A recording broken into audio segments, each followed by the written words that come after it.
Ngayon, kapag tayo po ay napabilang na sa pamilya ng Diyos, na born again ka na, nagsisimula ka ng lumakad sa pananampalataya, eto na, papasok ka sa tinatawag na whether you like it or not, you have entered into a spiritual warfare. Alright? Okay. Kasi, umalis ka na, inilipat ka na ng Diyos from the kingdom of darkness into the kingdom of light. Dati, nung hindi ka pa born again, hindi ka pa mananampalataya ng Panginoon, no, kasama tayo doon sa kampo ng kadiliman, whether you like it or not. Amen? Barkada mo ang lahat ng pwersa ng kadiliman. Kaya sabi sa 1 Peter chapter 2 verse 9, you have been transferred from the kingdom of darkness into the kingdom of light. So there are two kingdoms, kingdom of darkness and kingdom of light. Before you enter to the kingdom of light, definitely you belong to the kingdom of darkness. Amen. Nung maglalasing ka pa, nung naninigarilyo ka pa, sugarol ka pa, babaero ka pa, di ba? O magagalitin ka pa, sinungaling ka pa, magnanakaw. Whatsoever, lahat ng kasamaan, dito tayo nun, di po ba? Salamat na lang, niligtas tayo ng Panginoon. At ililipat sa bagong buhay, new life in Christ, into His kingdom. Now, because umalis ka na dun sa kampo ng kaaway na dating mga kasama mo, lumipat ka na sa kampo ni Jesus, who is the King of Kings and the Lord of Lords, the Prince of Peace, the Lord of the Spirits. Hallelujah. Aawayin ka ng mga taga rito. Aawayin ka nila. Merong ngayong gera. Spiritual warfare. Okay? Now, spiritual warfare is real. Totoo po ang spiritual warfare. And whether you like it or not, we are in the middle of a spiritual war when and we have to understand its reality so that we will overcome our enemy and win the battle. Kapag hindi mo alam na totoong may laban ng espiritual, maaaring matalo ka. Maaaring mamatay ka sa labanan. Kaya ini-inform ng mga lingkod ng Diyos na lahat ng Kristiyano kailangan aware na nasa spiritual warfare tayong lahat. Ngayon, saan po ba nagsimula itong labanan na to? The origin of the warfare. The origin of the warfare of the evil forces against humanity started in Genesis chapter 3. Genesis chapter 3 verse 1. Now the serpent was more crafty than any other beast of the field that the Lord God had made. He said to the woman, did God actually say, you shall not eat of any tree in the garden? Genesis 3:1. Yan yung origin ng labanan eh. Sabi sa Tagalog, sa lahat ng hayop na nilikha ng Panginoon Diyos, ang ahas ang pinakatuso. Minsan tinanong ng ahas ang babae, totoo bang pinagbabawalan kayo ng Diyos na kumain ng bunga ng alinmang puno sa halamanan? So, saan nagsimula yung warfare against human beings and the force of the devil? Genesis 3. Okay? And sabi doon, we have an enemy. Sabi mo sa katabi mo, may kaaway tayo. Sabi mo sa katabi mo, hindi ikaw kaaway ko. Okay? May kaaway tayo. We have an enemy. Our enemy? Who is our enemy? Our enemy is the Satan. Okay? The Satan means the adversary. Okay? Adversary means one that contends with, opposes, or resists. An enemy or opponent. Yan po ang ibig sabihin ng salitang the Satan. Ibig sabihin, the adversary. Ang kalaban. Ang kumokontra sa atin. The adversary. That's the meaning. Okay. Kaya kapag ikaw ay nakikristo, meron kang adversary o kalaban. The Satan. The Satan. Alright. Now, makita natin sa Matthew chapter 4 verse 1, even Jesus himself faced the devil and was tempted. And sabi nyo, then Jesus was led up by the Spirit into the wilderness to be tempted by the devil. Nasabi sa Tagalog, pagkatapos nito, dinala ng banal na Espiritu si Jesus sa ilang upang tuksuhin ang dyablo. Okay? So, sino yan? The Satan, the adversary, the devil. Ang kaaway natin, no? At sila ay binubuo ng marami. Hindi lang iisa. Hukbo din sila. Actually, 1/3 nga yung nahatak mula doon sa mga kasama nilang faithful sa langit. 1/3. So marami yun. 1/3. Amen? Pero may natira 2/3. Mas marami. Amen po ba? Pero hindi natin alam ang bilang nila, marami sila. Ang sabi doon sa Ephesians chapter 6 verse 12, "For we do not wrestle against flesh and blood, but against the rulers, against the authorities, against the cosmic powers over this present darkness, against the spiritual forces of evil in heavenly places." Malinaw na sinasabi, ang labanang espiritual, ang kalaban mo hindi tao, hindi kapwa-tao. Ang kalaban natin spiritual warfare, hindi asawa natin. Sabi mo sa asawa mo, hindi ikaw ang kalaban ko. Okay? Hindi ikaw ang kaaway ko. Sabi mo sa anak mo, hindi ikaw ang kaaway ko sa spiritual warfare. Sabi mo sa kapatid mo, sa kapatiran, hindi tayo ang magkakaaway. Amen! Meron tayong kaaway. Ang sabi dito sa Tagalog, sapagkat ang kalaban natin ay hindi mga tao, kundi masasabang espiritu sa himpapawid, no? Mga pinuno, may kapangyarihan at tagapamahala ng kadilimang namamayani sa mundong ito. So, meron sinasabi na may kapangyarihan. The devil has no authority, but he is still capable. Huwag niyong mamaliitin, mga kapatid. No? Tinanggalan na ng authority. Kasi Jesus has all authority. But yung capability hindi tinanggal sa kanila. Kaya ang tawag sa kanila, magnanakaw.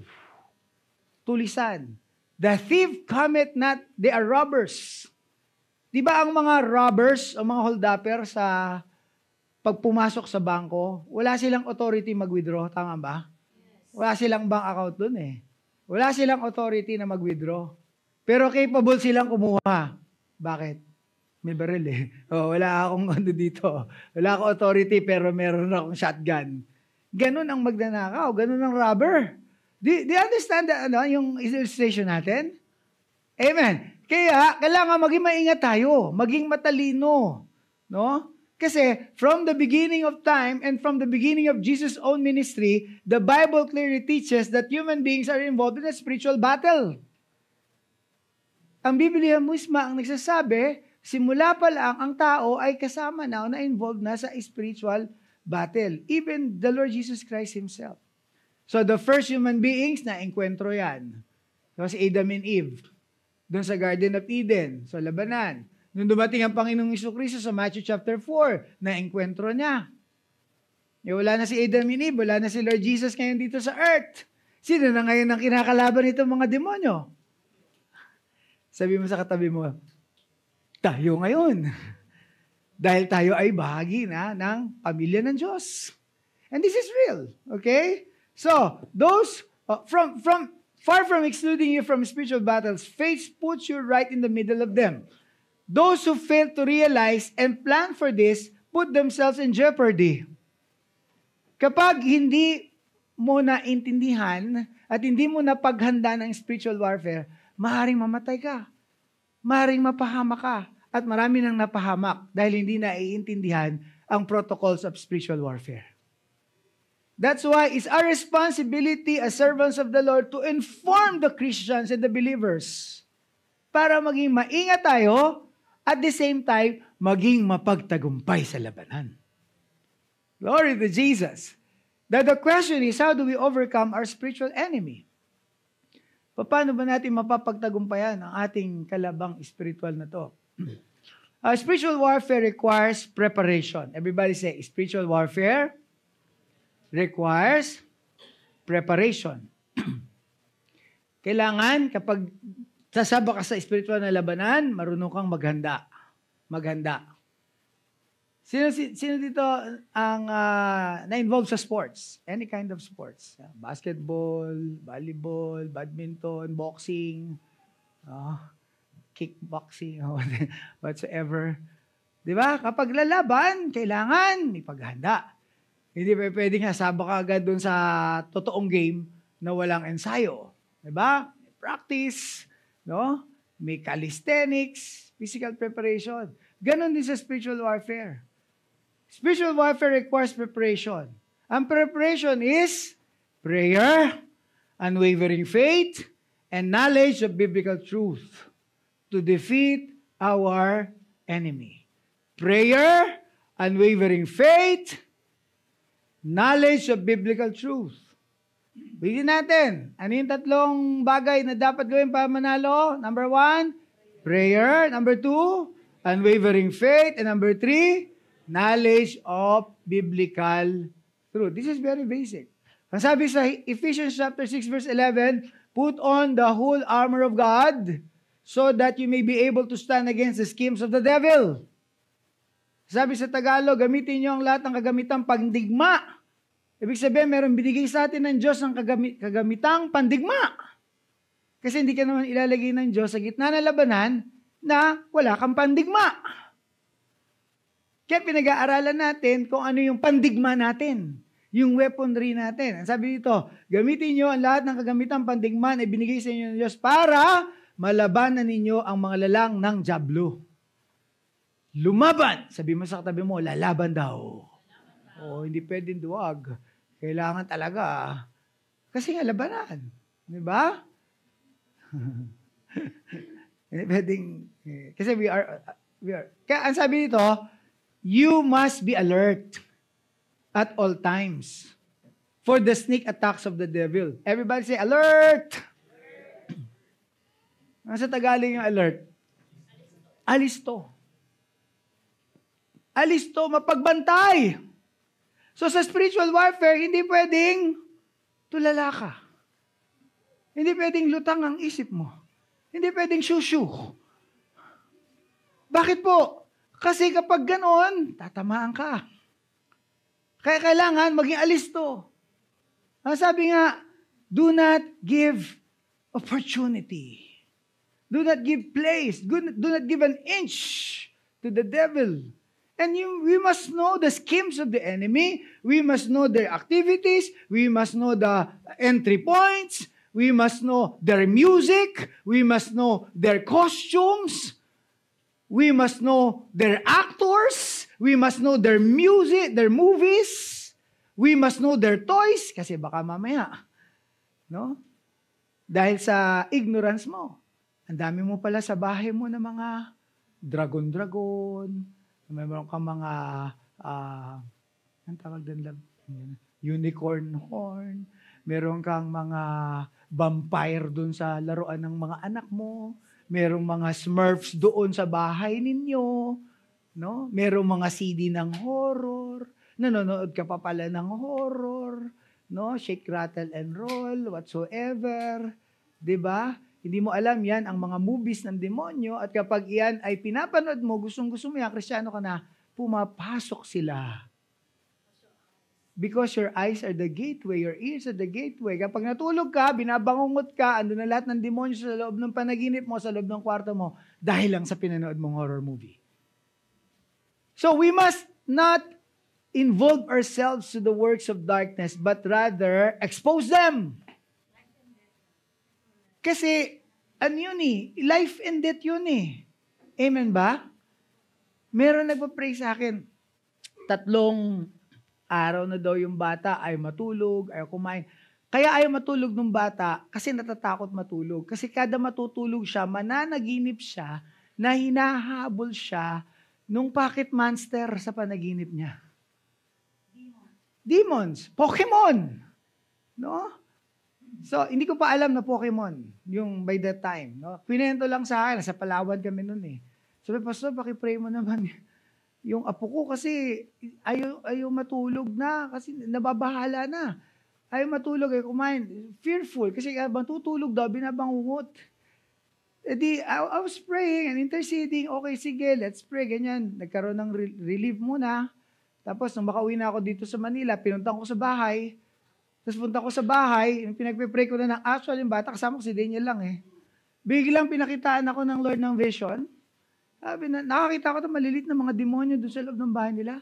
Sabi ko, may nilalaro ba itong mga anak nyo na mga, parang mga Pokemon? Sabi, sakto agad. Pokemon, Pastor, ang dami nilang Pokemon cards. Mamahalin yung mga Pokemon cards nila. No, ang dami nila. Sabi ko, collections eh. Sabi ko, you have to surrender that.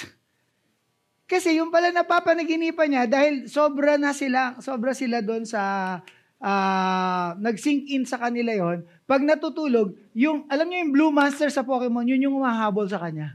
At ang sabi raw, tomorrow when you sleep, I'm gonna kill you. Kaya, Mommy, I don't want to sleep anymore. The monster is going to kill me when I sleep. Alam niyo, pagkatapos po ng panalangin at na-surrender na po yung mga entry point at demonyo ng mga play cards sa Pokemon, the boy got instantly delivered. Got healed and delivered. Hallelujah. Nag-normalize. Nakapasok na ulit sa school. Hindi na po bumalik. Kasi na-realize nila na mali, na pagsisihan at kailangan i-surrender. Sabi ko, I'm sorry, I have to burn all your Pokemon cards. Pastor, can you take a video while you are burning my cards? Of course, I will show it to you. Naisip ko tuloy, baka akala, ibibenta ko. I'm just, so while I'm burning it, I'm taking a video and I send it to them. Kailangan mo wala yung mga bagay na yun. We must be alert. For those of you watching, minsan hindi natin alam, mapapabayaan natin yung mga anak natin, di ba? Nag-games sa gadget. Tapos ang mga pinapanood, sila Peppa Pig, sila Little George. Yung iba, merong mga, what do you call this? Autism effect sa mga bata. And some people doesn't even believe that. Even yung, pag sinabi nyo, basta anything that there is magic, whether black magic, neutral magic, white magic, magic pa rin yan. Pag nakarinig ka ng words na, miska, muska. What's the magic word? Get rid of that. Naintindihan natin. Because we are involved in a spiritual warfare. Hindi ba masaya yan na may nag-i-inform sa inyo? Amen po ba? Hindi ba yan makakatulong sa atin? Kasi baka hindi natin alam, kasabay na pala natin. Katabi mo pala sa tulugan. Baka yung unan mo, Pokemon pa. Ay, intindihan ba natin yan, mga kapatid? There are elements, there are toys, there are music, there are movies that ginagamit ng mga demonyo para sakupin ang buhay ng mga tao. Salamat at may nag-i-expose. That's why we must be alert. Sabihin mo sa katabi mo, we must be alert. Kasi ang mga demonyo, surprise yan pag umatake. Hindi yan magpapaalam yan eh. Sneak yan, sneak attacks. Sabing sneak attack, surprise. Meron man demonyo magpapaalam sa'yo pag atakihin ka na, ite-text ka, next Sunday alas 8, aatakihin kita. Walang ganon. Kaya kailangan alisto ka lagi. Kailangan alisto. Sabi mo sa katabi mo, alisto! Mga bata, mga kabataan, dapat alisto. Sabi sa 1 Peter chapter 5, verse 8, be sober-minded, be watchful. Your adversary, the devil, prowls around like a roaring lion, seeking someone to devour. Sabi sa Tagalog, humanda kayo at mag-ingat. Humanda at mag-ingat. Dahil ang kaaway ninyo si Satanas ay umali-aligid na parang leong umatungal at naghahanap ng malalapa. Dapat ganyan talaga yung mindset ng mga Kristiyano. Maingat. Hindi mo man nakikita yung demonyo, alam mo kasi sabi ng Biblia, paikot-ikot lang sila. Bantayan mo yung bahay mo. Bantayan mo yung pamilya mo. Itong week na to, mag-house cleansing po kayo. Sasabihin ko po sa inyo lahat ng mga entry points ng kaaway, baka meron sa bahay ninyo. Mamaya after the service, ipi-play ko lahat ng mga entry points. Alright? So, kailangan maging mapagbantay tayo. Sabi natin, in Jesus' name! Huwag mong gulatin yung katabi mo. Yung Diablo dapat, yung mga demonyo. Sabihin natin, in Jesus' name. In Jesus' name. Don't you know that you have the power as a believer to use this powerful name of Jesus?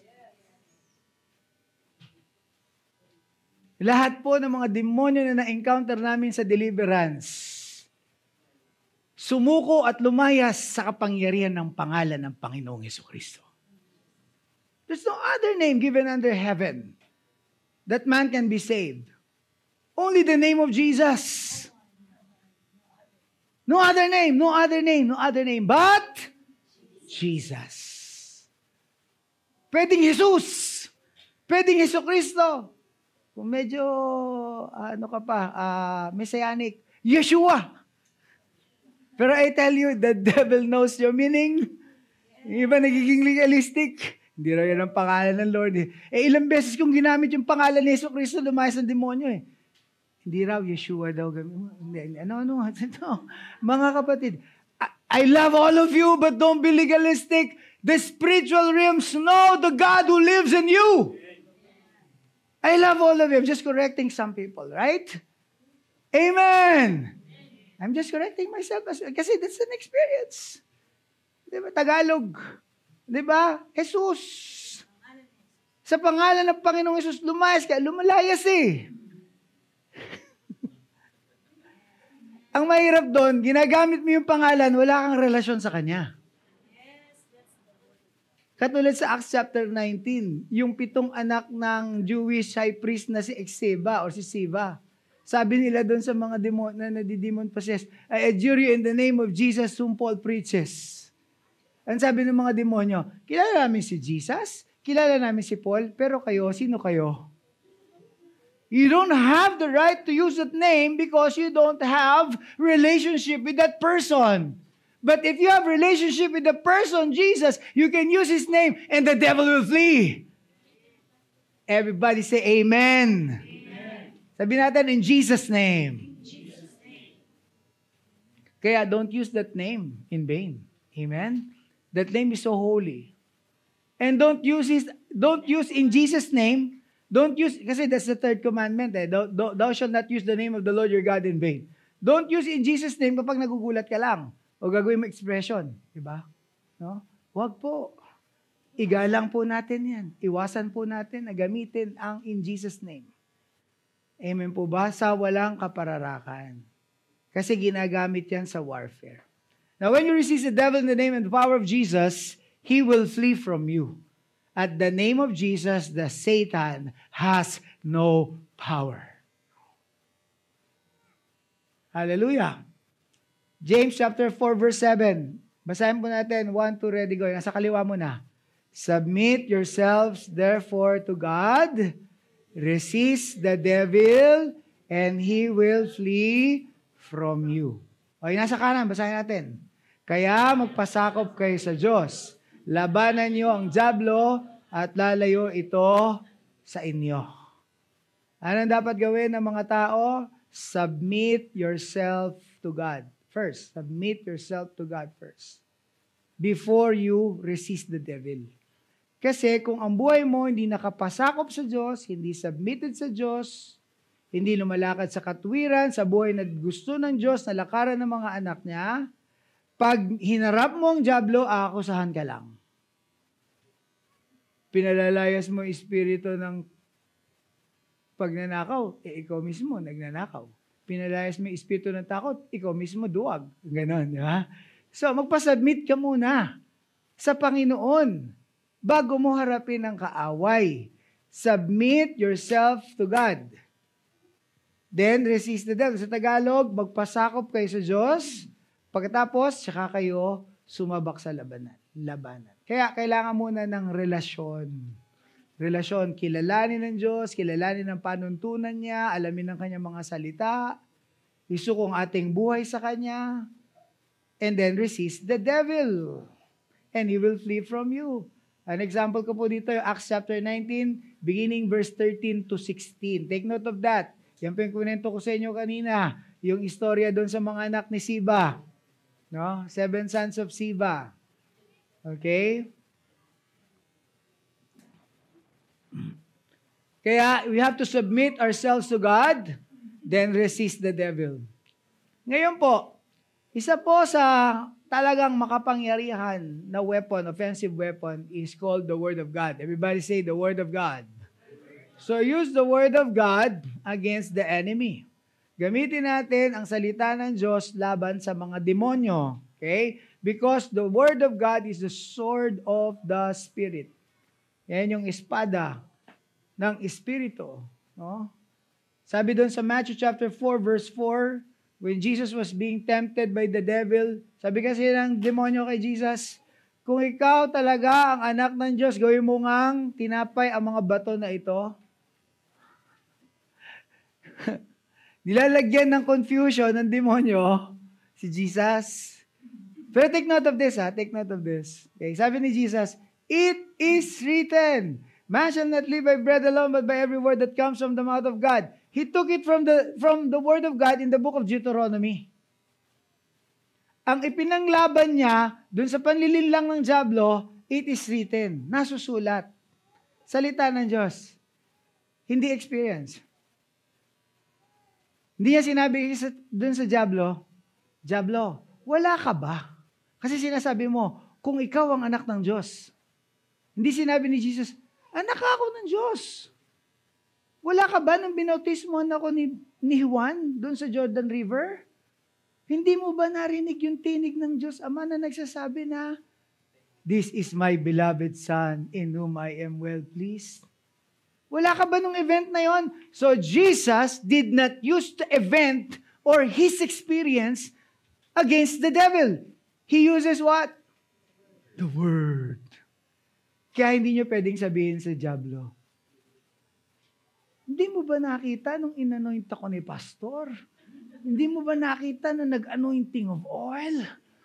Ha? Hindi mo ba nakita na nag-i-speaking in tongues ako? No, those are experiences. Do you get what I mean? When you face the devil, you only have one weapon. The Word. Because the Word of God and God are one. Sabi niyo, sumagot si Jesus, sinasabi sa kasulatan, hindi lang sa pagkain nabubuhay ang tao, kundi sa bawat salita ng Diyos. Kaya di ba sabi ko doon sa group chat natin, read the Word, read the Bible regularly. Read it prayerfully, read it respectfully, read it meditatively, di ba? Ano pa? Read it systematically. Nakuha natin, mga kapatid. Sabi nga namin sa mga kabataan kahapon, kung meron mga kami iiwanan sa inyo na legacy, yung malaman nyo ang salita ng Panginoon. Sabi ko sa kanila, ikaw nagbasa ka ng Bible tong week na to? Ikaw nagbasa ka ng Bible tong week na to? Ikaw nagbasa ka ng Bible? Ang tanong ko sa inyo, kayo ba nagbasa ng Bible this week? Hallelujah. How many chapters have you read? Did you read the Bible prayerfully, systematically, respectfully, lovingly, prayerfully? I tell you, gusto ng kaaway, wala kayong alam sa word ni Lord. Kasi pag wala kayong alam sa word ni Lord, wala kang weapon laban sa Kanya. I pray maging addict tayo lahat sa word of God. Glory to Jesus. Ang sarap kaya ng word of God pag bulay-bulayan, di ba? Napakaraming paraan na ngayon ng Panginoon para pang-usap ng salita niya. Yung mga cellphone nga ngayon, may mga audio Bible na eh. Di ba yung YouVersion, may Tagalog, may ESV, may NLT, meron ng pag-pinlay mo, hindi mo na sabihin na, nagdadrive ako, hindi ako makabasa, di i-play mo. Habang, di ba, nakikinig ka ng salita ng Diyos, papaalalahanan ka ng salita ng Diyos, ang dami po bang natatapos na, ng mga kapitulo sa Bible. Kaysa kung ano-ano yung pinanonood, ano-ano yung pinakikinggan. Kasi kung ano yung pinapasok natin sa mata natin, sa tenga natin, pinanonood natin, binabasa natin, yun yung pumapasok sa sistema ng buhay mo.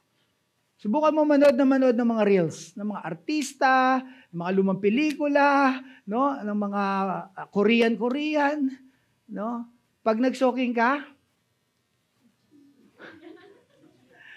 pagpikit mo kung ano yung inimbak mo, yun ang lalabas. Isang beses nga, napatingin lang ako doon sa, yung mga apes, yung Planet of the Apes yata yun, yung mga unggoy ba, mga apes, no? Nung nag-pray ako, pagpikit ko, ang daming unggoy. Sabi ko, Sabi ko, nangyari? Ang daming unggoy. Ganon kabilis ang imagination. Nakukuha ba natin, mga kapatid? Kayong iba, super lustful ang isip kasi ang pinapanood, binabasa, puro lustful. Hindi makaflow sa Spirit ng Lord. You're in bondage of that lust. It's not because God gusto ng Diyos na mag-in bondage siya doon. It's your choice, mga kapatid.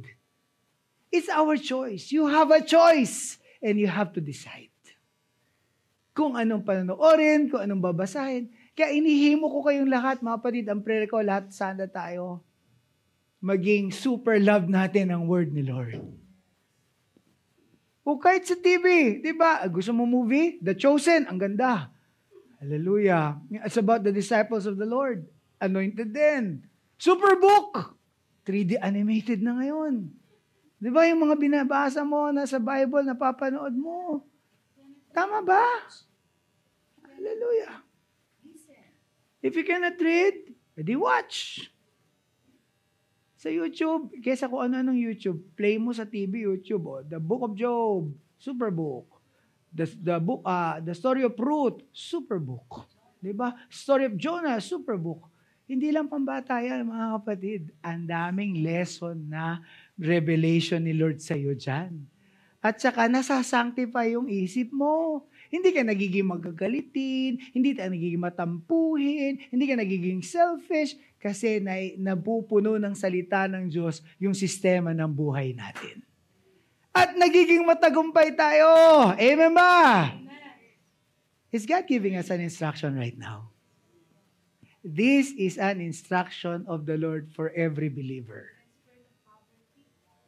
Oh, pati po yung kahirapan. No? Nawawala.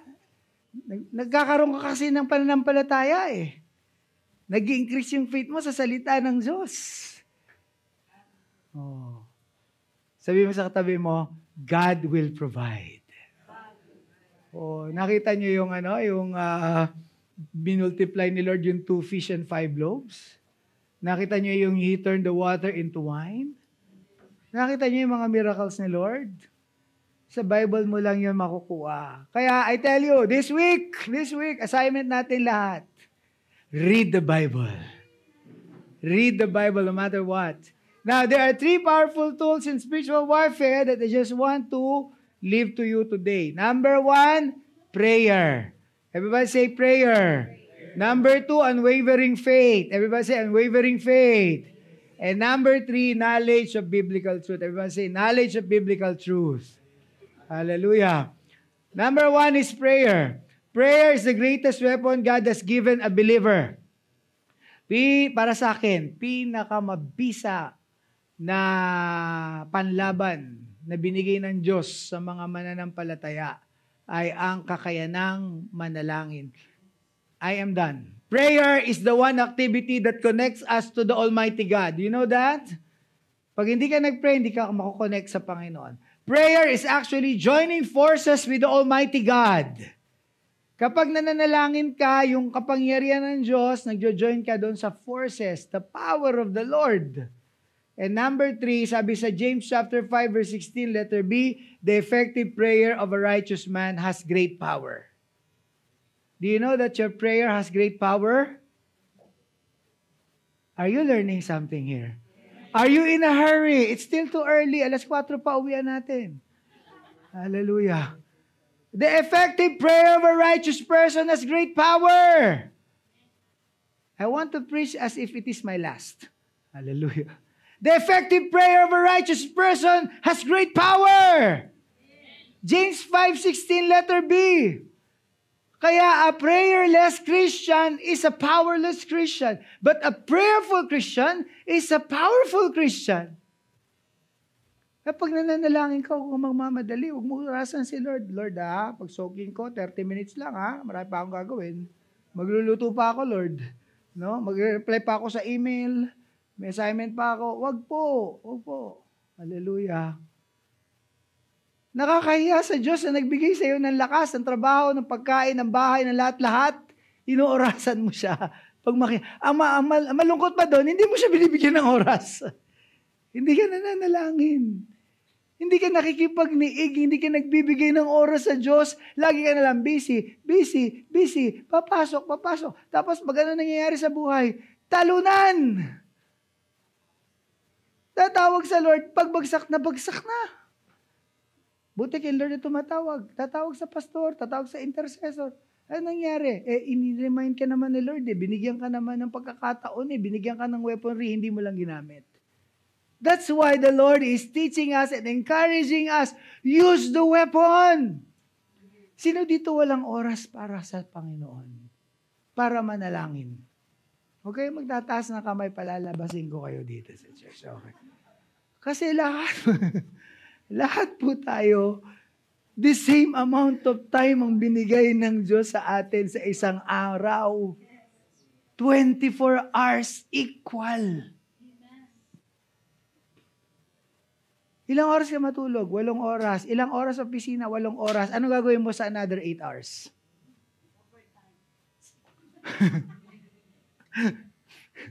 Sabi mo, Pastor, kasi maaga ako pumapasok. Pastor, kasi kailangan nabulin ko yung mga iaangkas ko. Pastor, kailangan kasi ganito, ganyan. Tapos sa gabi naman, Pastor, pagod na ako, Pastor. Hindi na talaga Di ba? Tsaka Pastor, ang dami nakikipag-appointment sa akin sa buong maghapon Ang tanong ko sa inyo, may mga pag-appointment ba sa inyo na alas 4 na madaling araw? May mga pag-appointment ba sa inyo na alas 12 ng hating gabi? Mamili ka na lang. Dun sa, kasi sabihin na natin, sa yung 8 oras na tulog. Sa yung 8 oras na trabaho. Di ba 24 oras? 24 divided by 3 equals 8. So, 8 hours sa tulog, 8 hours sa trabaho. Yung another 8 hours, kanino yun?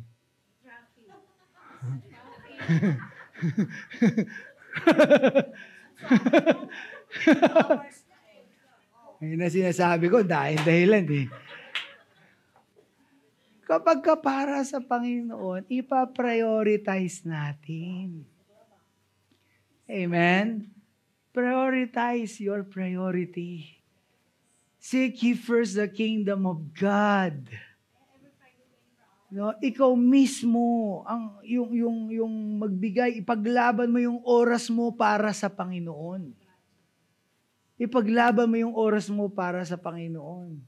Kasi yan ang ayaw ng kaaway na maging matagumpay ka sa larangan ng panalangin. Kita mo pag nag-invite sa prayer meeting, konti uma-attend, pero mag-invite ka, birthday ni Pastor. Magpapakain daw, may lechon. Uy!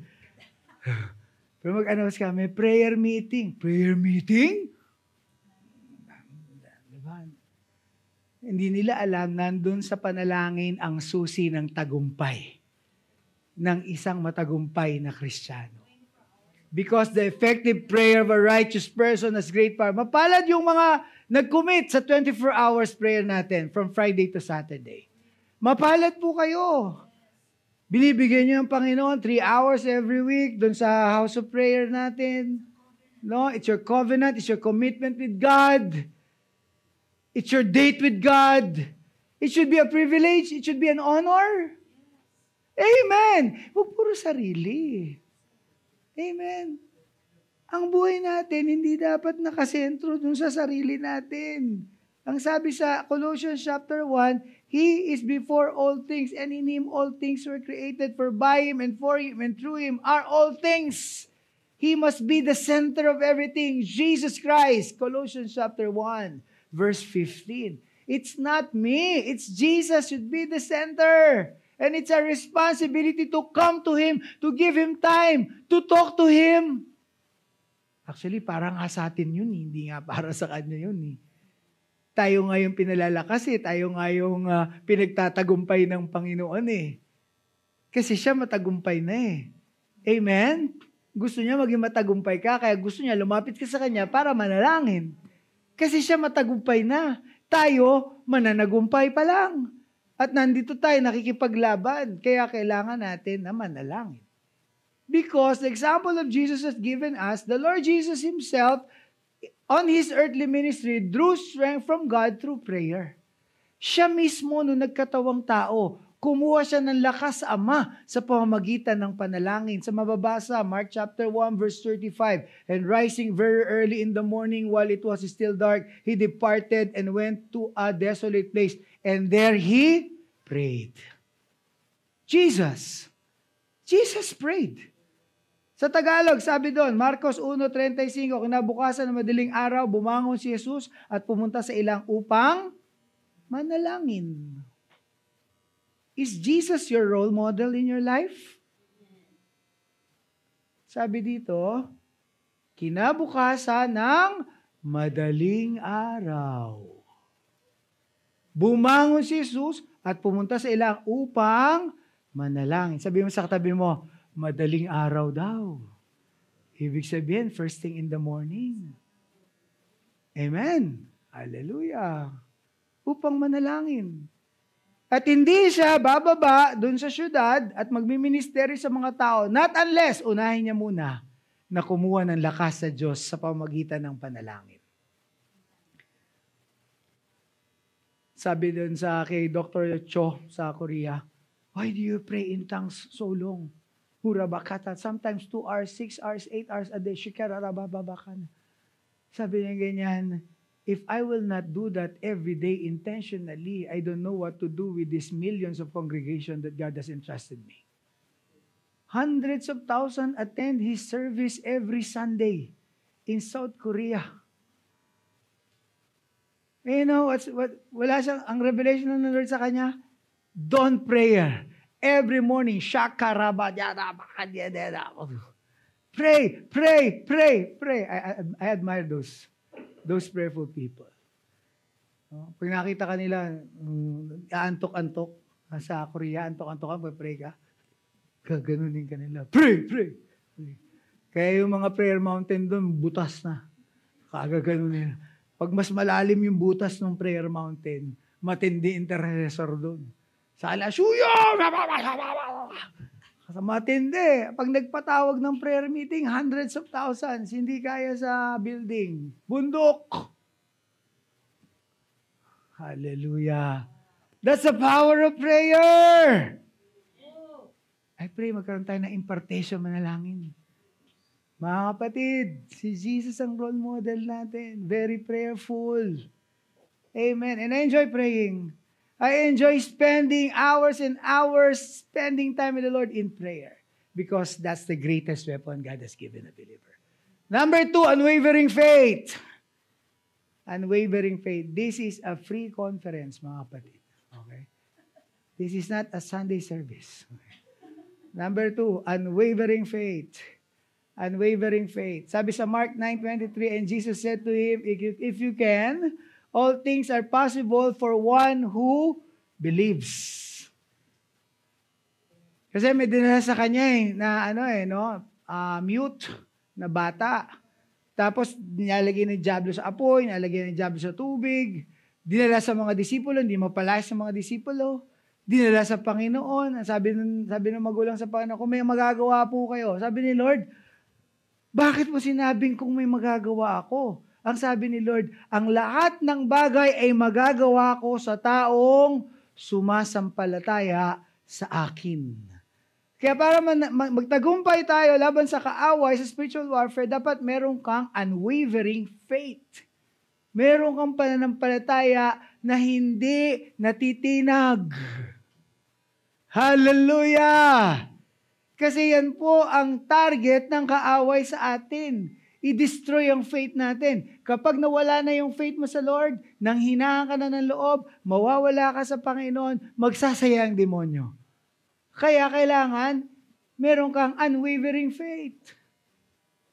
At ang faith, hindi yan based sa nararamdaman. It's always versus faith versus feelings. Faith versus feelings. Ang pananampalataya hindi nababase sa nararamdaman. Ang pananampalataya nababase sa sinasabi ng salita ng Diyos, hindi dun sa nararamdaman ng katawan mo. Hindi yung may faith ako kasi nanginginig na ako ngayon o nararamdaman ko talaga yung apoy, kaya may faith ako. No! Faith is not dependent on that. That's just a manifestation. Faith is dependent on what the Lord is saying in His Word.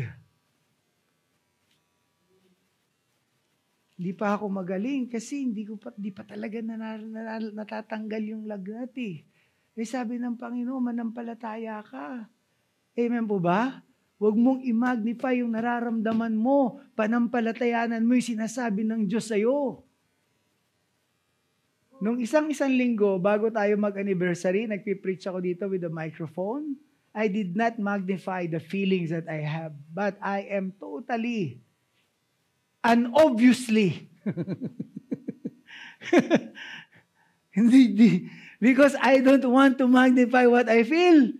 I want to believe what the Word of God tells me that I am healed. And I was able to preach. Both of us. Yung buong isang linggo na yon. Hallelujah. Sabi ko nga kay Pastor Elisa, Love, can you preach? Because I can't. Sabi niya, ako pa pagpipreach mo eh. Tumatahol din ako. So sabi ko, Lord, how could this be? Pero I heard the word from the Lord before we left the house. You will be able to preach and you will finish victoriously. Sabi mo, Lord, di punta kami. Kahit isang ubo, walang lumabas. Meron po, inalis ko lang yung mic. Hallelujah. So, pumunta kami dito. You will not even magnify. Amen? So, mga kapatid, wag niyo i-magnify yung ginagawa ng kaaway sa inyo. Amen po ba? Huwag yun. Basta di ako makakatin kasi sakit ulo ko. Basta. Sakit lang na ulo mo. Ako nga may trangkaso, nag-preach eh. Basta pagod ako, hindi ako makakapunta. Ay, mahal ko kayo lahat ha. Kapatid. Okay. I mean, you know, hindi naman trangkaso. I mean, I don't feel well. Pero you don't magnify. Kasi kung meron kang itataas, meron kang imamagnify, ipamukha mo sa demonyo, ito sinasabi ng salita ng Diyos. By the woundings of Jesus, I am healed. My body is a temple of the Holy Spirit. There is a river inside of me, according to John chapter 7, a river of healing. Then activate it. Hallelujah. Use the word of the Lord.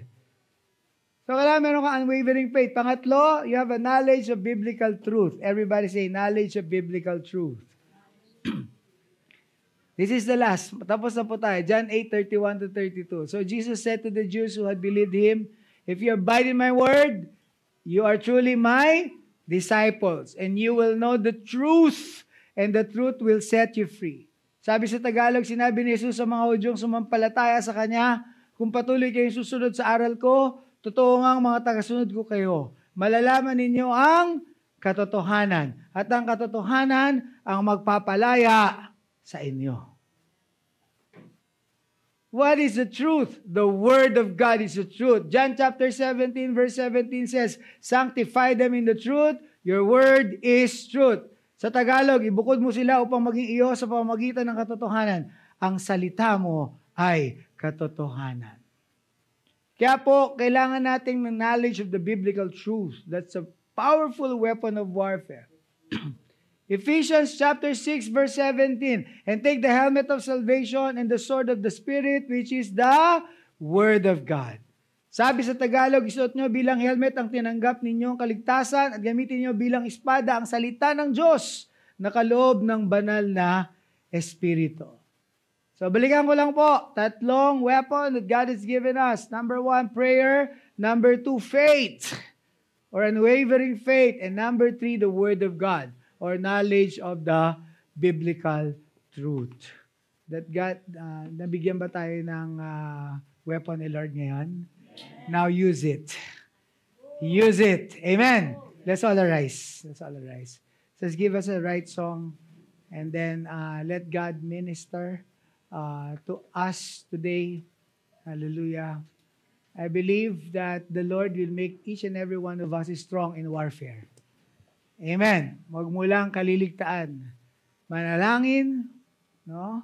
Patatagin ang iyong pananampalataya at salita ng Panginoon. Ang gamitin natin. Now, memorize as many verses as you can. Memorize as many verses as you can.